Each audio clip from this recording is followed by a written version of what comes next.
जय माँ जय माँ जय माँ जय माँ जय माँ जय माँ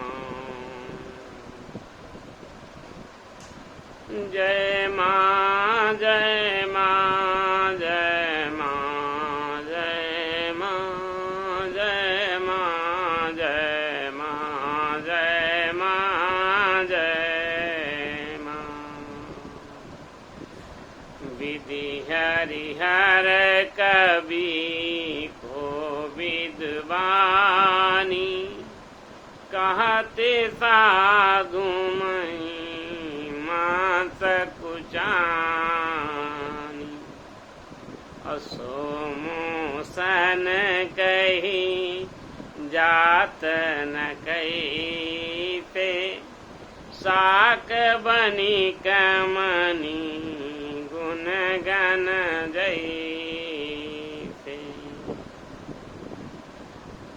तुलसी बाबा कह रहे हैं कि साक बनिक मनि गुण गण जैसे। जैसे सब्जी बेचने वाला मणि के स्वभाव को और मणि के गुणों का बखान नहीं कर सकता। वो तो सब्जी लौकी तरोई भिंडी सब्जी से संबंधित उसका ज्ञान बताएगा, मणि का ज्ञान नहीं बताएगा। तो वैसे कहते तुलसी बाबा, जब संत विधि हरिहर कवि कोविद बानी कहत साधु महिमा सकुचानी।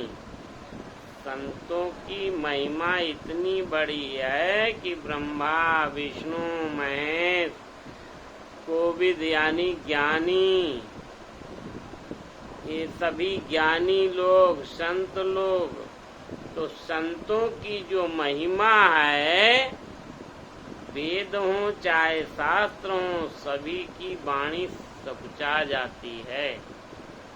इतनी बड़ी महिमा है। और महिमा देखिए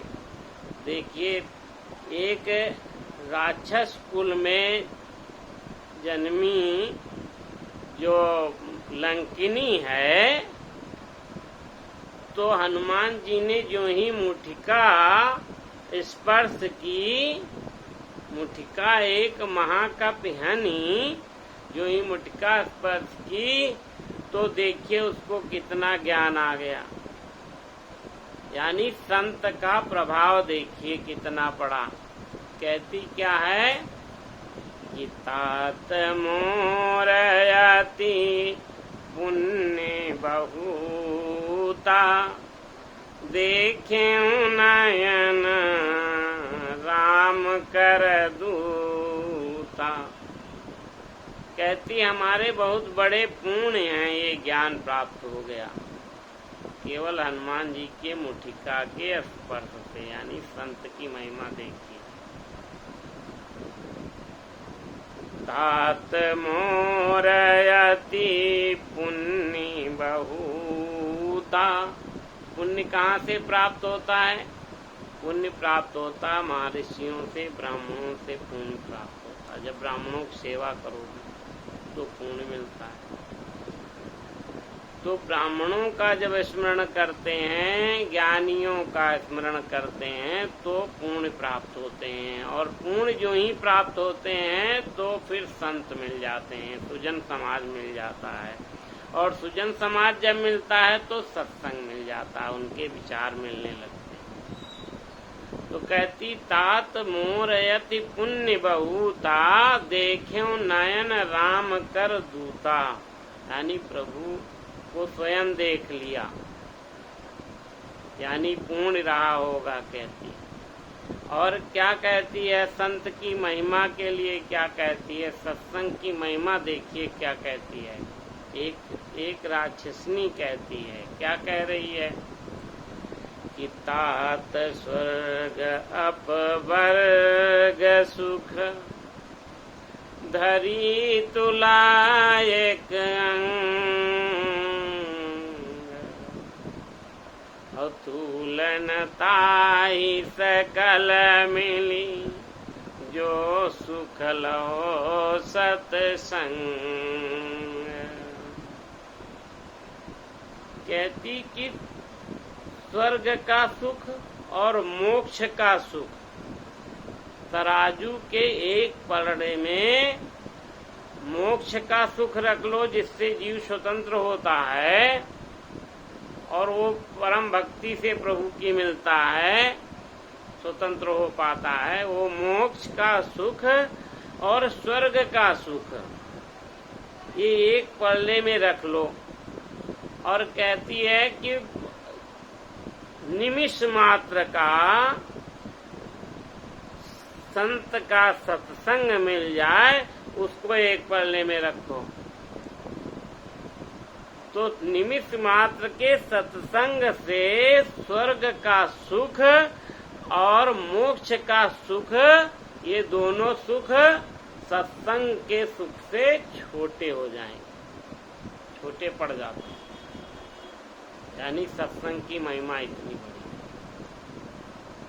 ऐसा सत्संग राक्षसनी है, तब भी सत्संग उनको मिल गया। संतों का प्रभाव मिला, संतों का प्रभाव मिला। इसीलिए संत का जो प्रभाव होता है, वो संत का प्रभाव पड़ते ही यानी बिल्कुल विशुद्धि, यानी इतनी शुद्ध आत्मा हो जाती है, यानी इतना शुद्ध हृदय और बुद्धि मन, ये जब चंचलता खत्म हो जाती है, बुद्धि इतनी विवेकवान हो जाती है कि ये ज्ञान प्राप्त हो जाता है, यानी प्रेम भक्ति आ जाती है। तात स्वर्ग अपवर्ग सुख धरी तुलायक अंग, और तुलनता ही सकल मिली जो सुख लो सत्संग। तो तुलसी बाबा क्या कहते हैं?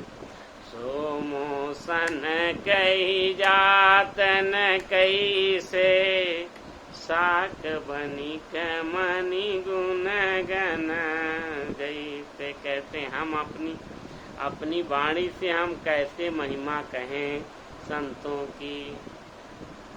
की महिमा हम अपनी वाणी से कैसे कहें, इसलिए प्रभु की वाणी से महिमा सुनो। तो सत्संगति मुद मंगल मूला, सोई फल सिद्धि सब साधन फूला। सठ सुधरहि सत्संगति पाई, पारस परस कुदात सुहाई। विधि हरिहर कवि को विद्वानी, कहत साधु महिमा सकुचानी। सोमोसन कही जात न कही से, साक बनी कमनी गुण गन जय थे। बोलो सियावर रामचंद्र।